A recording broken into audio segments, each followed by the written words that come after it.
The ink wasn't even dry on the divorce papers when Marcus Sterling flashed that winning smile. He thought he had pulled off the perfect crime, dumping the boring wife who supported him when he was nothing, to replace her with a younger model the second his company hit the Fortune 500. He walked out of that courtroom thinking Clara was worthless, leaving her with nothing but her late father's run-down shack. But Marcus forgot one crucial detail. Clara's father wasn't just a poor gardener. He was a man with a secret buried in a will that would turn Marcus's victory into a nightmare within 48 hours. Watch until the end, because the revenge in this story is the definition of poetic justice. The air conditioning in the conference room of Latham & Watkins in downtown Chicago was set to a freezing 65 degrees, but Clara felt like she was burning up. Across the mahogany table sat Marcus Sterling, the man she had loved for 12 years, the man she had worked 2 jobs to support while he built his tech empire, Sterlo Dynamics. He wasn't looking at her. He was checking his platinum Rolex, tapping his fingers impatiently against the polished wood. "Clara, we don't have all day," Marcus said, his voice smooth but laced with that new arrogance he had developed over the last 2 years. "My driver is waiting. Just sign the papers. It's exactly what we agreed on. You get the Honda, your personal items, and the emotional freedom you've been crying about." Clara's hand trembled as she held the Mont Blanc pen. Beside her, her lawyer, a court-appointed attorney named Sarah Jenkins, looked tired. "Mrs. Sterling, I still advise against this. You are entitled to a share of the company. You were there at the incorporation." Waving alimony entirely as, "I just want out, Sarah," Clara whispered, her voice cracking. "I just want him out of my life." Marcus let out a short, sharp laugh. "See? She's being sensible for once. Listen, Sarah. Clara knows she didn't contribute to the business. She made sandwiches. She didn't write code. She didn't close deals in Tokyo or London. She was a domestic comfort. And now our paths have diverged." He leaned forward, his expensive cologne, a scent Clara used to buy him for Christmas, now replaced by something musky and unfamiliar, wafting across the table. "Sign it, Clara. Don't make this ugly. You know you can't afford a prolonged legal battle. I'll bury you in paperwork until you're living in your car. Or, you signed this, walk away with your dignity, and go live in that rotting shack your father left you." The mention of her father, Henry Caldwell, stung worse than the divorce. Henry had died 3 weeks ago. A heart attack. He had been a quiet, simple man who loved gardening and old books. Marcus had refused to even pay for the funeral, claiming his assets were tied up in a merger, forcing Clara to drain her small savings account to bury him. "Don't speak about my father," Clara said, her voice gaining a sudden steeliness. "He was a gardener, Clara." "A hermit," Marcus scoffed, adjusting his silk tie. "He died with $40 in his bank account. The apple doesn't fall far from the tree. You're destined for mediocrity. I'm just accelerating the process." Clara looked at the papers. Dissolution of marriage, waiver of assets. She thought about the late nights she spent folding flyers for his first startup. She thought about the loan she took out in her name to buy his first server. She looked at his face, handsome, chiseled, and utterly devoid of humanity. She realized then that fighting him would require energy she didn't have. She was grieving. She was broken. She just wanted the noise to stop. She pressed the pen to the paper. Clara Caldwell. She dropped the Sterling immediately. "Done," she whispered. Marcus snatched the papers before the ink could dry. He handed them to his high-priced attorney, Arthur Pendleton, who smirked. "Excellent," Marcus said, standing up and buttoning his suit jacket. "The house keys, Clara." I have until the weekend to move out. according to the agreement," Clara stammered. "Actually," Arthur Pendleton interjected, sliding a secondary document forward. "Clause 4B states that upon signature, the marital residence is vacated immediately to prevent damage to property. You have 24 hours to retrieve personal effects. Security will be present." Clara felt the room spin. 24 hours? But where will I go? Marcus was already at the door, typing a text message on his phone, a smile playing on his lips that had nothing to do with business. "Go to your daddy's shack in the woods, Clara," Marcus threw over his shoulder without looking back. "It fits you. And hey, try not to starve." He slammed the heavy glass door.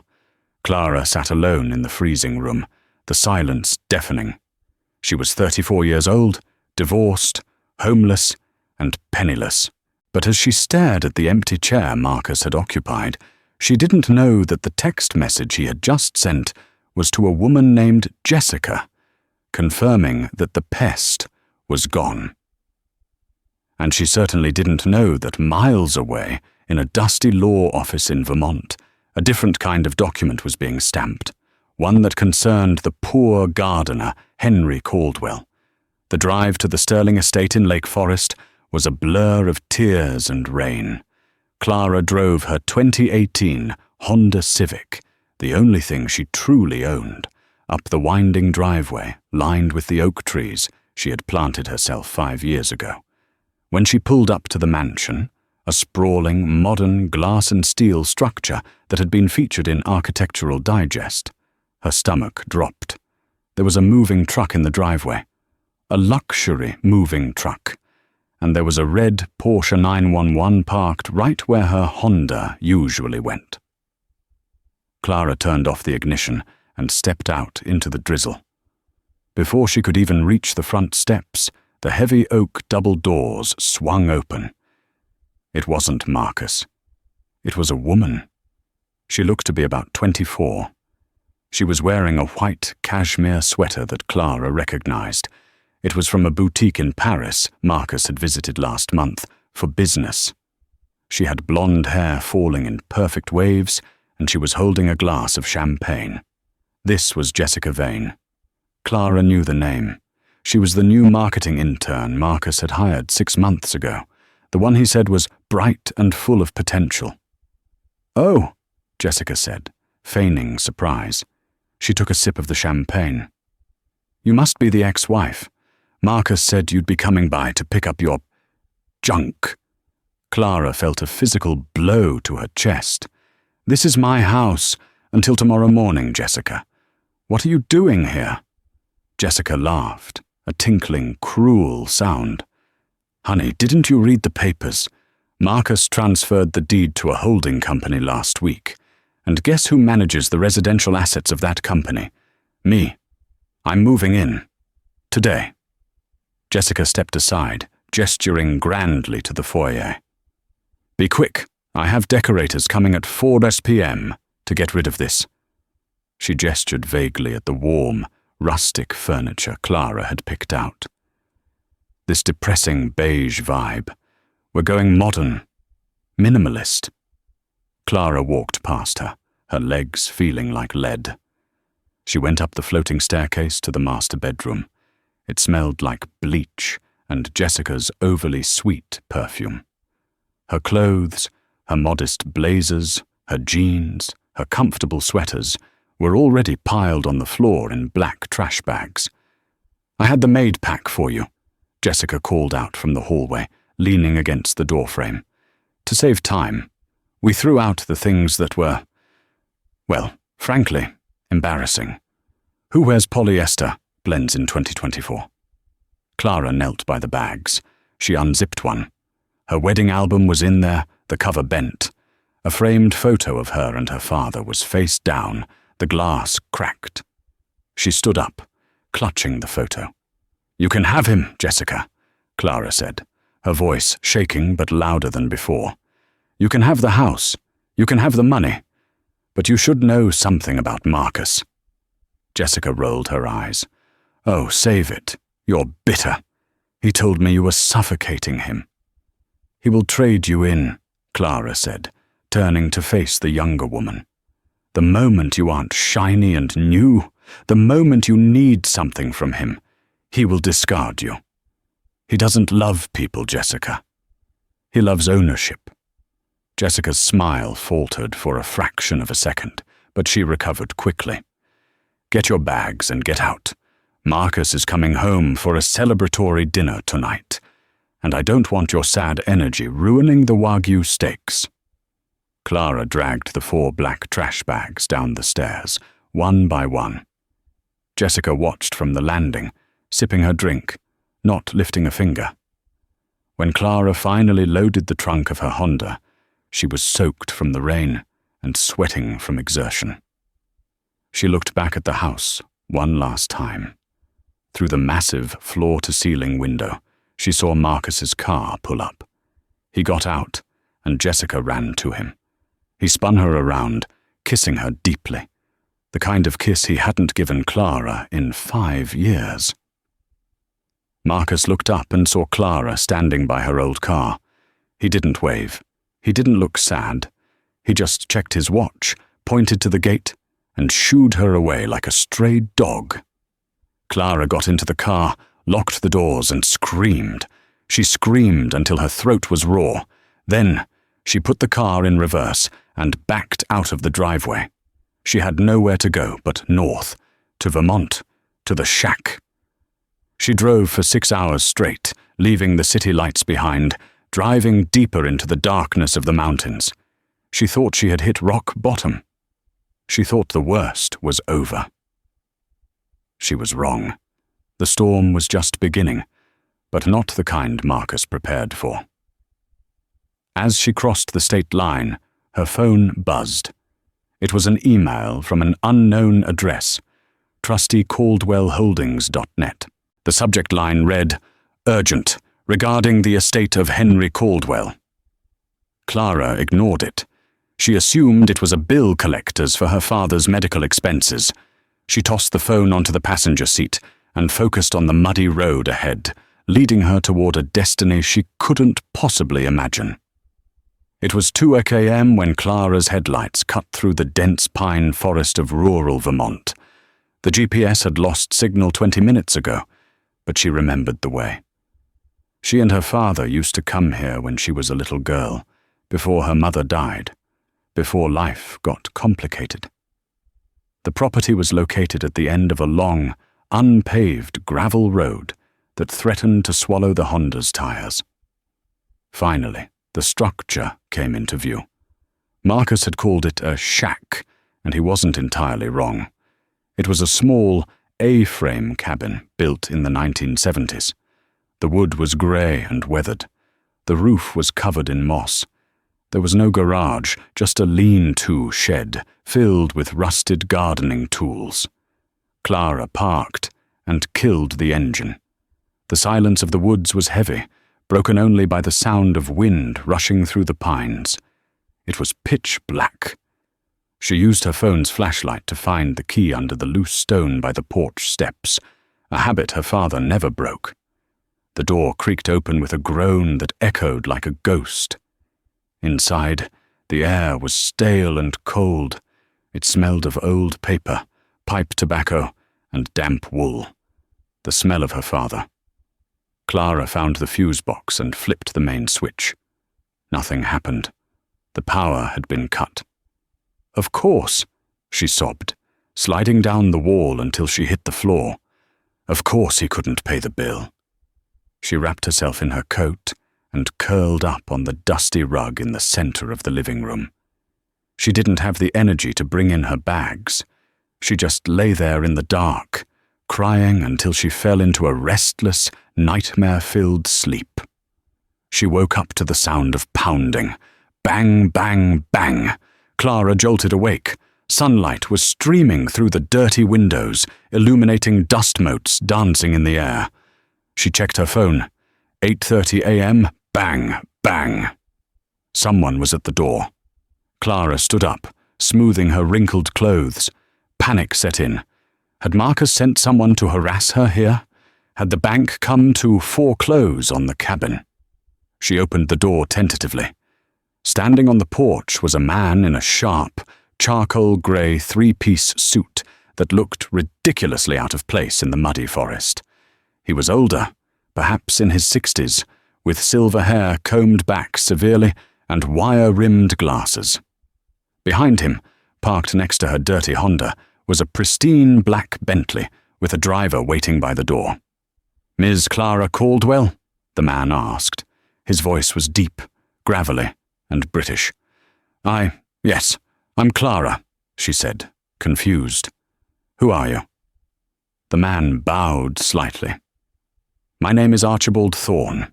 I am the senior executor for the firm Thorne, Sterling and Associates. No relation to your ex-husband, I assure you. I have been trying to reach you for 3 weeks." Clara rubbed her eyes. "I'm sorry, I've been going through a divorce. My father. He didn't have any money. If this is about unpaid bills, I don't have anything right now." Archibald Thorne smiled, but it wasn't a cruel smile like Marcus's. It was a smile of amusement, a smile that said he knew something the rest of the world didn't. "My dear Miss Caldwell," Thorne said, stepping past her into the dusty cabin without asking, looking around at the peeling wallpaper with a strange fondness. "I am not here to collect a debt. I am here to activate the protocol." "The protocol?" Clara asked, leaving the door open. "What are you talking about?" Thorne placed a leather briefcase on the rickety wooden dining table. He snapped the golden latches open. "Your father, Henry, was a man of extreme privacy. He believed that character is forged in the fire of struggle. He watched you closely these last 10 years, Clara. He watched you support a man who didn't appreciate you. He watched you work humble jobs with dignity." Thorne pulled out a thick document bound in blue velvet. "He also watched Marcus Sterling," Thorne added, his eyes narrowing. He knew this day would come. The divorce. The betrayal. Henry predicted it down to the month. Clara felt a chill run down her spine. "My father was a gardener. He mowed lawns for the city council." Thorne chuckled softly. Henry liked gardening. It was his hobby, but it was not his profession. "Did you never wonder why your father, a gardener, made you study corporate law for 2 years before you dropped out to help Marcus? Did you never wonder how he paid for your mother's experimental cancer treatments in cash?" Clara was stunned.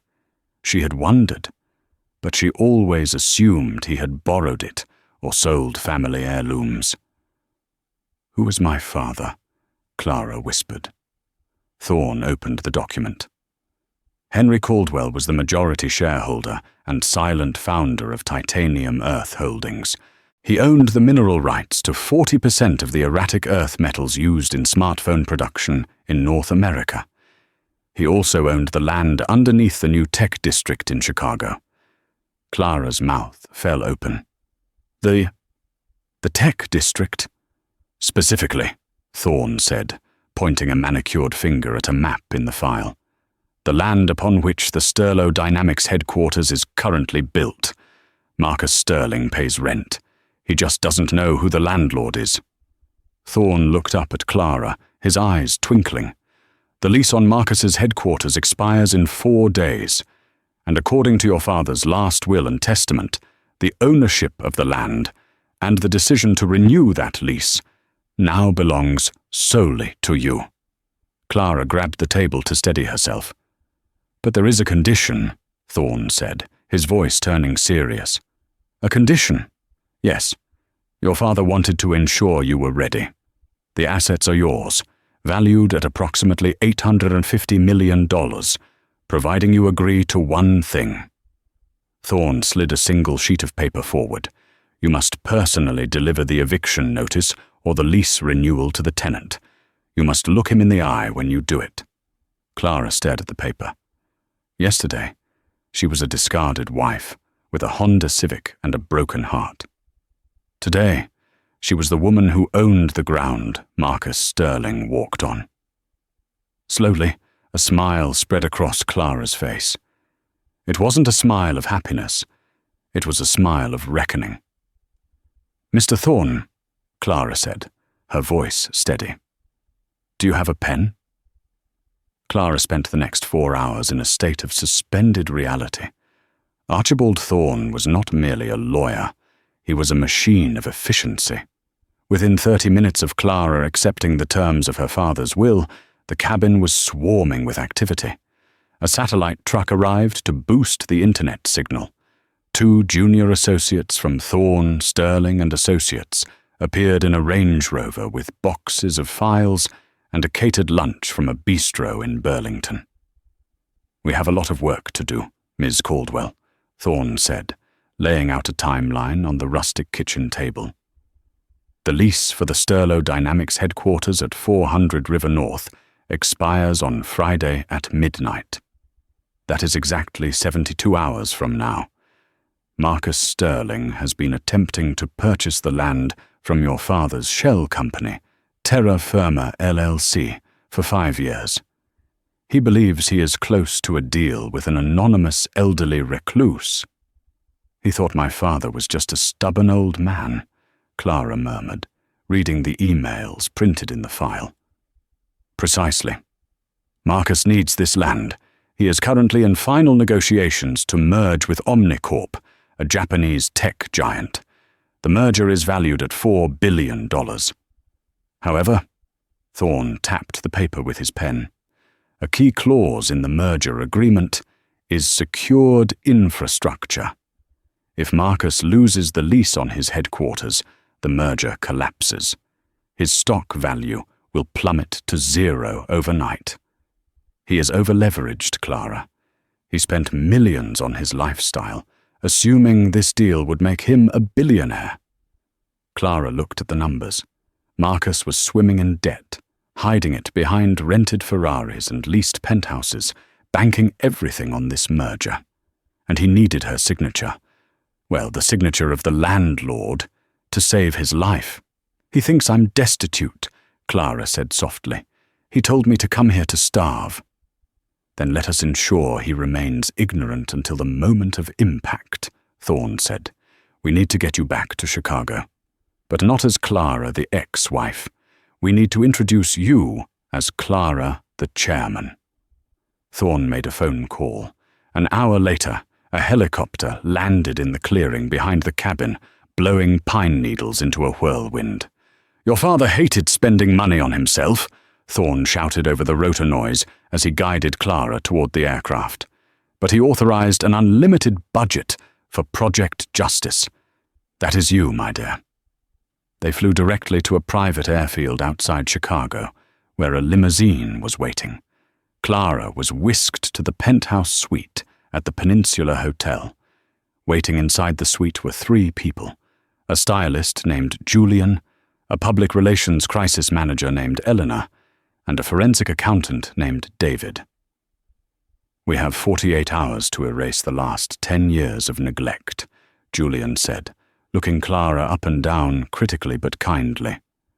"Marcus Sterling liked you in beige and grey because he wanted you to disappear. We are going to make you visible. Painfully visible." For the next 2 days, Clara underwent a transformation that was more than skin deep. It wasn't just about the facials, the hair treatments that turned her dull brown locks into a rich, glossy chestnut, or the tailored suits that cost more than her old Honda. It was about the briefing sessions. David, the accountant, walked her through Marcus's books. Clara learned where he was hiding assets, which offshore accounts he was using to pay for Jessica's gifts, and exactly how desperate he was. "He's missed payroll twice in the last quarter," David revealed, pointing to a red column on the screen. "He covered it with personal loans. If this merger fails, he goes to prison for fraud. He's been cooking the books to look solvent for the Japanese investors." Clara felt a cold anger settle in her stomach. "He told me I was the financial drain. He told me my grocery bills were too high." "Projection," David said dryly. Classic narcissism. By Thursday evening, the night of the Sterlo Dynamics pre-merger gala, Clara stood in front of the full-length mirror in the suite. She was wearing a custom-made gown of midnight blue velvet that hugged her curves and trailed off into a train that looked like liquid night. Her hair was swept up, revealing a diamond necklace that had belonged to her grandmother, something Thorne had retrieved from a bank vault. She didn't look like the woman who had cried in the lawyer's office. She looked like a queen who had just signed a death warrant. Thorne entered the room, dressed in a tuxedo. He paused, a look of genuine pride on his face. "Your father would have been terrified of you right now," he said gently. "The car is ready." "Does he know?" Clara asked. "Does Marcus know the landlord is coming?" "He knows that the chairman of Terra Firma LLC has finally agreed to meet him at the gala to sign the lease renewal in person." Thorne smiled. "He is expecting a 90-year-old man in a wheelchair. He has prepared a bottle of vintage scotch and a box of cigars to butter him up." Clara picked up the black leather portfolio containing the eviction notice. "I hate scotch," she said. "Shall we?" Thorne offered his arm. Clara took it. "Let's go say hello to my husband." The Sterlo Dynamics Gala was the event of the season. Held at the grand ballroom of the Palmer House, Hilton, it was a sea of black ties, sequined gowns, and fake smiles. Marcus Sterling stood at the center of the room, holding court. He looked impeccable in a Tom Ford tuxedo, one hand resting possessively on the waist of Jessica Vane. Jessica was wearing a shimmering gold dress that was a little too tight and a little too loud, but she beamed, soaking up the attention. "Yes, the merger is practically a done deal," Marcus was saying loudly to a group of investors. "We signed the papers Monday. The Japanese team is flying in tomorrow. And the real estate? A formality. The owner is an old family friend. He's coming tonight to bless the union, so to speak." "I heard the owner was difficult," one investor, a skeptical man named Mr. Sato, noted. "The land rights have always been a grey area in your portfolio." "Nonsense," Marcus waved his hand, taking a sip of his martini. "I have it under control. By midnight, I'll own the ground beneath the building. I'm unbreakable." Jessica giggled. "Marcus is a genius. He talks people into anything." Just then, the music in the ballroom shifted. The live jazz band quieted down. A hush rippled through the room, starting from the entrance and spreading like a wave toward the center. Marcus frowned. "What's going on? Is the Japanese delegation early?" He turned toward the massive double doors. Archibald Thorne entered first. His severe presence and the way he carried himself commanded instant respect. He stopped and turned, extending a hand to help someone else enter. Clara stepped into the light. The room went silent. For a moment, no one recognized her. They saw a stunning woman in midnight blue, radiating power and wealth. She walked with a confident, predatory grace, her heels clicking rhythmically on the marble floor. It wasn't until she was 20 feet away that Marcus dropped his glass. It shattered, splashing gin and olives onto his patent leather shoes, but he didn't notice. "Clara?" he whispered. Jessica squinted, her smile freezing. "Is that the sandwich maker?" Clara didn't stop. She walked straight up to the circle of investors, flanked by Thorne and two large security guards. She looked at Marcus, then at Jessica, and finally addressed Mr. Sato, the Japanese investor. "Mr. Sato," Clara said, her voice smooth and projecting perfectly without a microphone. "I apologize for the interruption. I believe you were discussing the stability of the infrastructure." Mr. Sato bowed slightly, entranced. "We were, madam." "Caldwell," Clara said. "Clara Caldwell. I am the chairman and majority shareholder of Terra Firma LLC." The color drained from Marcus's face so fast he looked like a corpse. "What?" he choked out.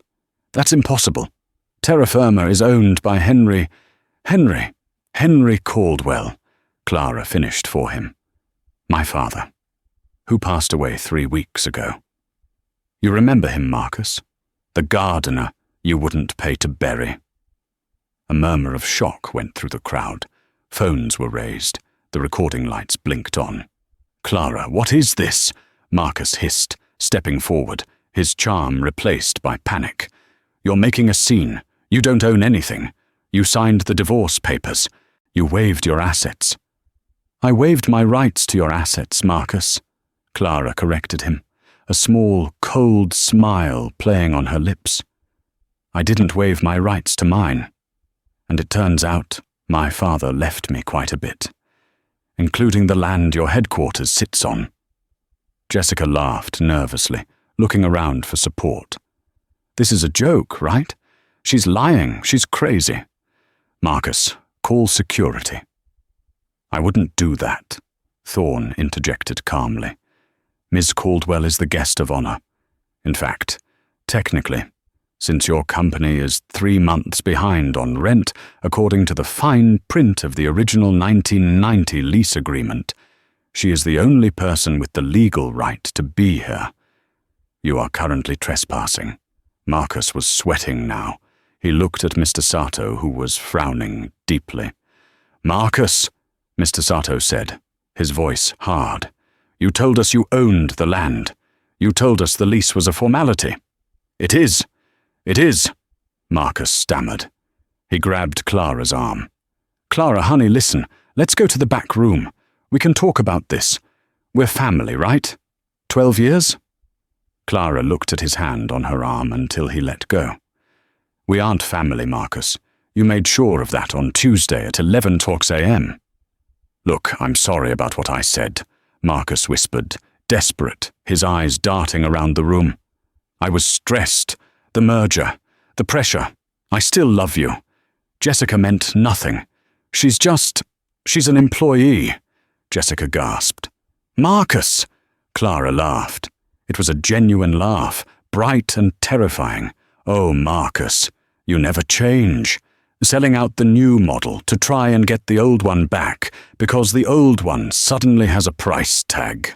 She signaled to Thorne, who handed her the black leather portfolio. "I came here tonight to handle the lease, Marcus, as requested." Marcus let out a breath of relief. He straightened his tie, trying to regain his composure. "Right, good. See, everyone, it's just business, a negotiation. Clara, you're smart. You know that without this building, the rent stops coming in. You need me." "That's the thing about being a Caldwell, Marcus," Clara said, opening the portfolio. "We don't need much. My dad lived in a shack. I drive a Honda. I don't need your rent money." She pulled out a single document. It wasn't a renewal. It was printed on thick red legal paper. "This is a notice of eviction," Clara announced, her voice ringing through the ballroom. "Pursuant to Clause 17 of the original land deed, I am invoking the character clause. The landlord reserves the right to terminate the lease immediately if the tenant engages in fraudulent financial activity or moral turpitude." "Fraud?" Marcus screamed. "I haven't committed fraud. We have the ledgers, Marcus," Clara said, holding up a USB drive. "My forensic team has been busy. You've been inflating revenue numbers by funneling personal loans through shell companies. It's a Ponzi scheme. And Mr. Sato, I think you should check the collateral he offered you. It's my land, which he doesn't own." Mr. Sato signaled his team. They immediately began typing on their phones, backing away from Marcus. "You have 24 hours to vacate the premises, Marcus," Clara said, handing him the red paper. "The locks will be changed on Saturday morning. Security is already on site." Marcus stared at the paper. His hands were shaking. You can't do this. This is my life. I built this." "You built it on my back," Clara said, leaning in close so only he could hear. and you built it on my father's land. Now, I'm taking it back." Marcus looked at Jessica, but she was already backing away, vanishing into the crowd. He looked at the investors, but they were turning their backs.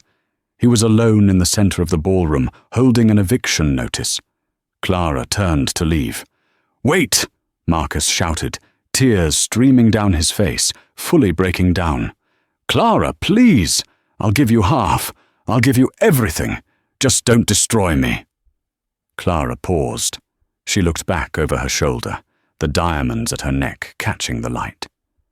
"You said I was destined for mediocrity, Marcus," she said. "I'm just accelerating your process." She walked out of the ballroom, leaving silence in her wake. But the night wasn't over.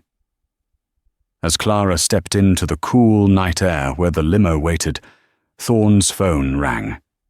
He answered it, listened for a moment, and his face went pale.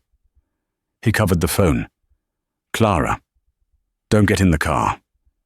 "Why?" Clara asked, her adrenaline fading into confusion. "That was my contact at the precinct," Thorne said. "Marcus didn't just cook the books.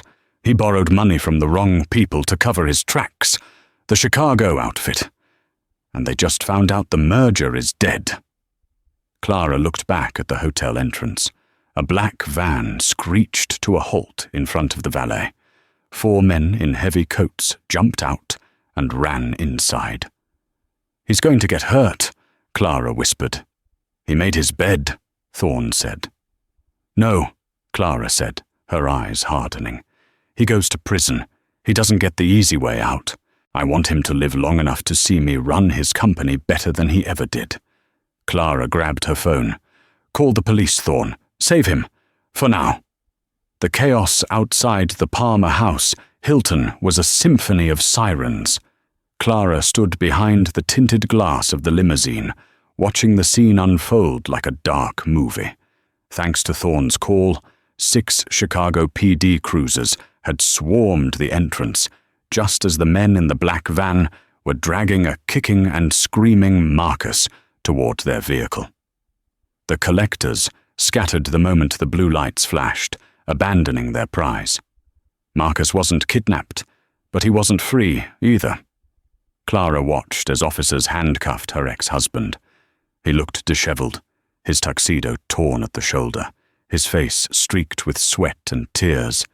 He was shouting something about being a CEO, about having rights, but the officers were pushing him into the back of a squad car. He was being arrested for wire fraud, embezzlement, and securities fraud, charges that carried a combined sentence of 20 to 30 years. "He is safe from the mob," Thorne said quietly from the seat beside her. "In federal custody, the outfit can't touch him." "You saved his life, Clara." "I didn't do it for him," Clara replied, turning away from the window as the squad car sped away. "I did it because I want him to remember. Every day he sits in a cell, I want him to remember that he's alive because of the woman he called worthless." The next 3 weeks were a whirlwind that reshaped the Chicago tech landscape.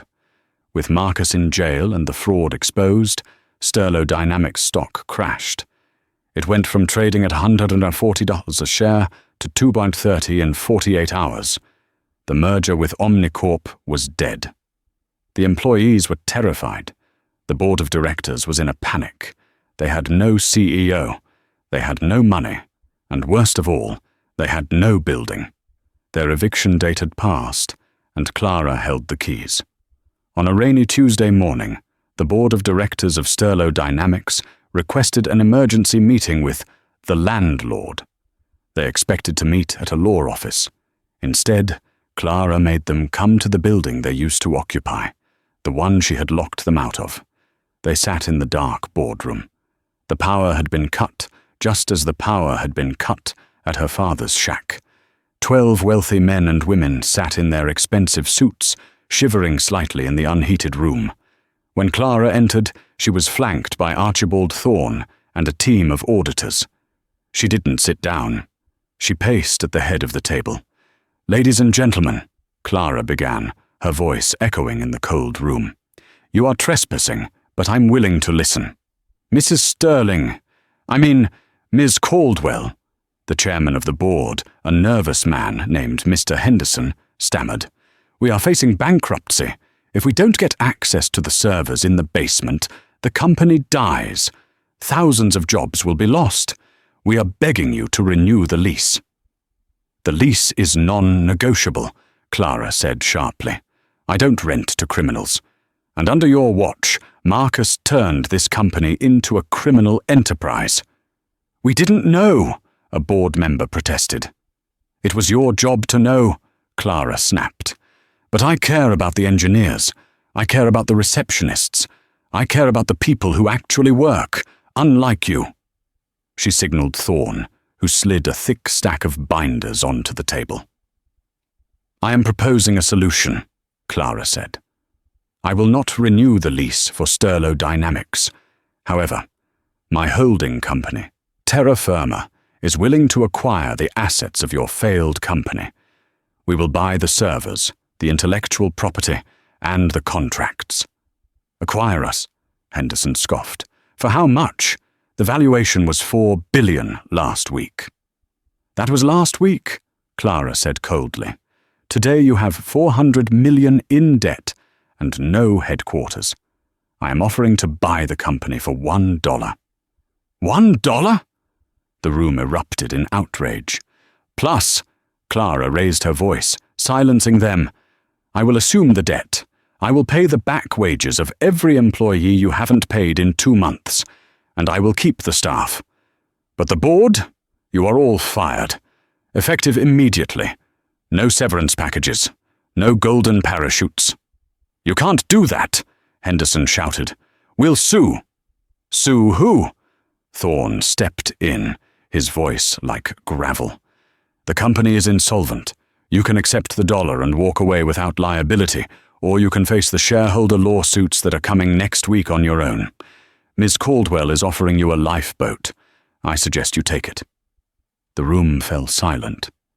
They looked at the shivering board members. They looked at the red ink on the ledgers. One by one they signed. As they filed out of the room, defeated, Clara walked to the window. She looked down at the city. She had done it. She hadn't just taken the house. She had taken the kingdom. "What about Jessica?" Clara asked, without turning around. "Miss Vane," Thorne said with a dry chuckle. She attempted to sell her story to a tabloid, The Secret Life of the Billionaire's Mistress. Unfortunately, since she signed a non-disclosure agreement when Marcus hired her, our legal team blocked the publication. She was last seen moving back in with her parents in Ohio. She is currently managing a spray tan salon. Clara nodded. "Good. Let her fade away." "And the company?" Thorne asked. "What shall we call it? Sterlo Dynamics is a tainted name." Clara thought about her father. She thought about the hours he spent in the garden, nurturing things that took time to grow, things that were real and lasting. "Call it Roots," Clara said. "Roots technology. Because we're going to build this the right way, from the ground up." 6 months had passed since the night of the gala. The Chicago winter had melted away, replaced by a tentative blossoming spring. The Metropolitan Correctional Center was a gray, towering monolith in the center of the city, a stark contrast to the glass and steel skyscrapers that surrounded it. Inside, the air was recycled and smelled faintly of industrial antiseptic and floor wax. It was a place where time didn't flow. It dripped. Clara sat in the private visiting booth on the 12th floor. She was no longer the woman who wore oversized sweaters to hide herself, nor was she the avenging angel in the midnight blue gown. Today, she wore a tailored, cream-colored suit, simple gold earrings, and her hair loose. She looked like a woman who was comfortable in her own skin. She checked her watch, a simple Cartier tank watch she had bought for herself. It was 2:00 p.m. The heavy steel door on the other side of the reinforced glass buzzed loudly. A guard stepped in, followed by a man shuffling in shackled feet. It took Clara a moment to truly recognize him. Marcus Sterling had always been a man of vanity. He spent thousands on facials, hair plugs, and personal trainers. But the man sitting down on the metal stool opposite her looked 20 years older.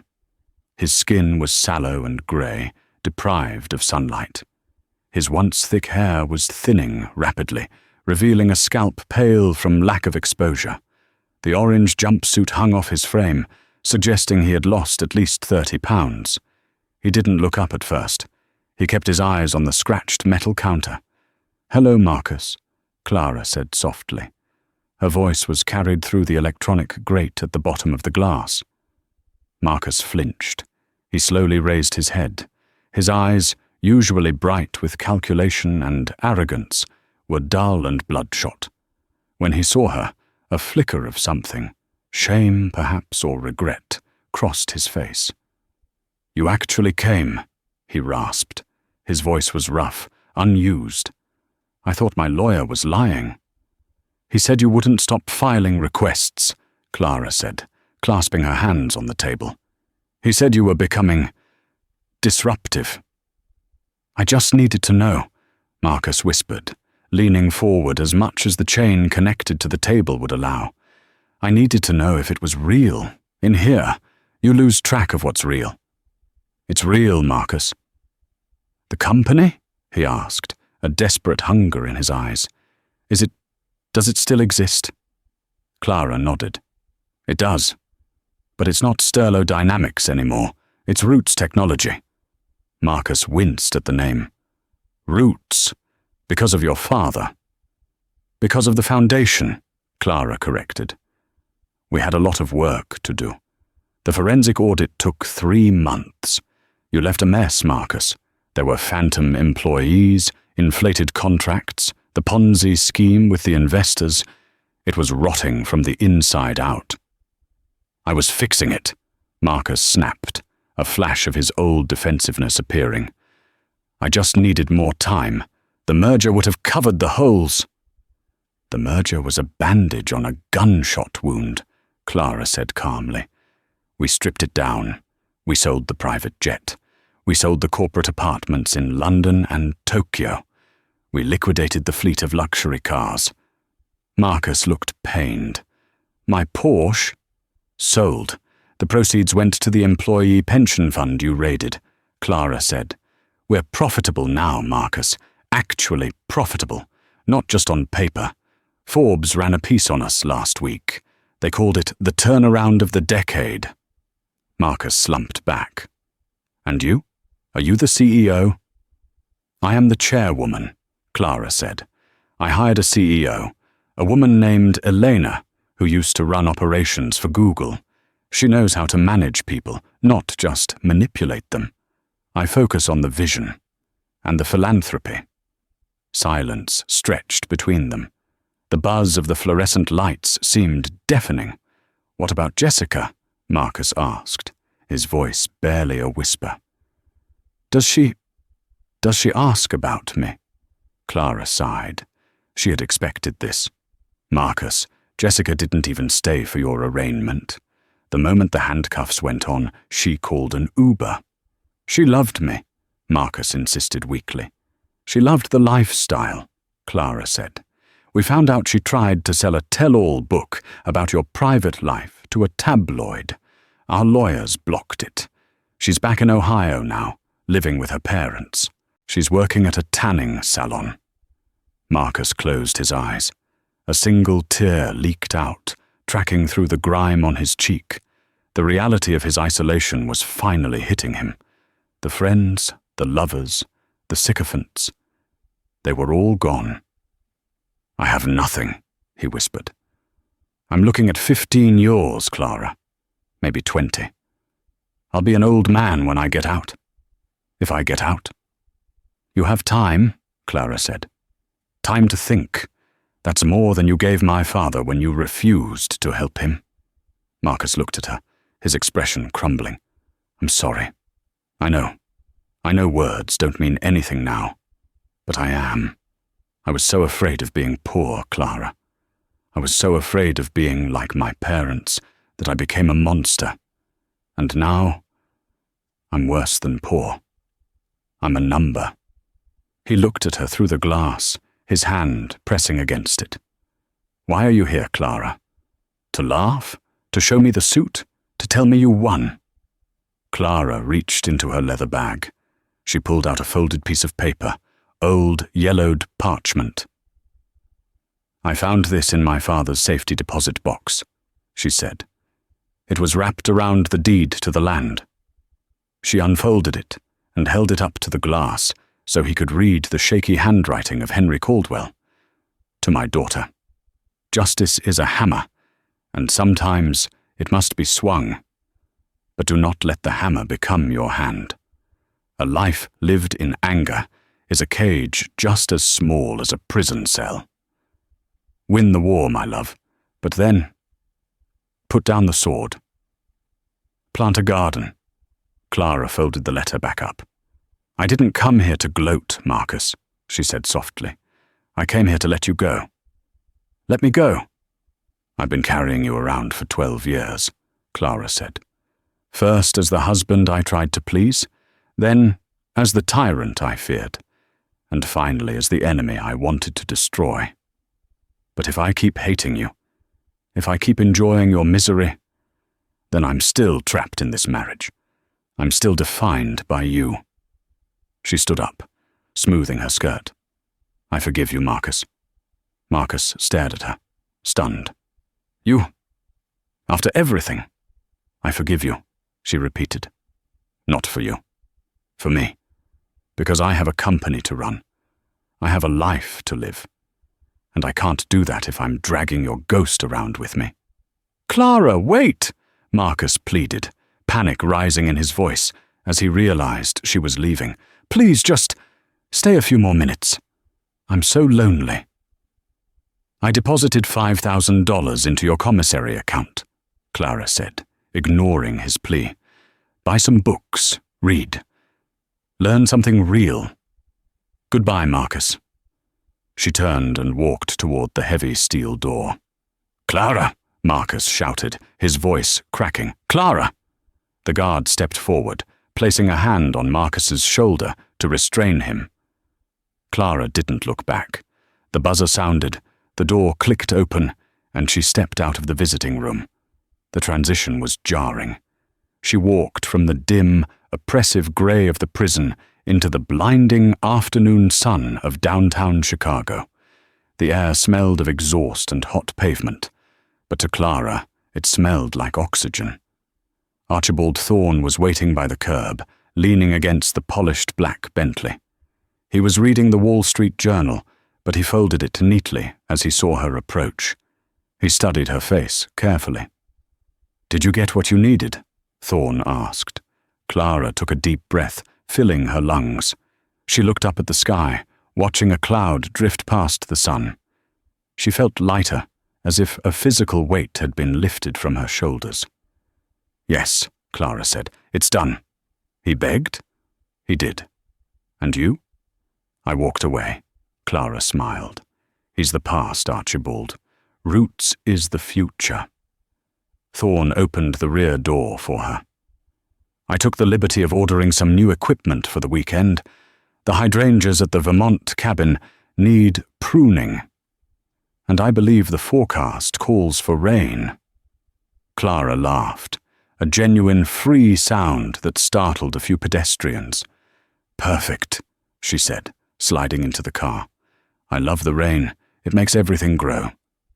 As the Bentley pulled away, merging into the traffic of the city she now owned a piece of, Clara didn't look in the rearview mirror at the prison fading into the distance. She looked forward, through the windshield, at the endless open road ahead. Wow. I don't think Marcus ever saw that coming. It just goes to show that you should never underestimate someone just because they're quiet or kind. Clara went from a discarded wife to a CEO in the span of a week, and she did it with class. What did you think of the $1 buyout scene? Would you have forgiven Marcus in the end, or would you have let him rot without a penny? Let me know in the comments below. If you enjoyed this story of ultimate revenge and redemption, please hit that like button. It really helps the channel. And don't forget to subscribe and ring the bell so you never miss a new story. Thanks for watching, and see you in the next video.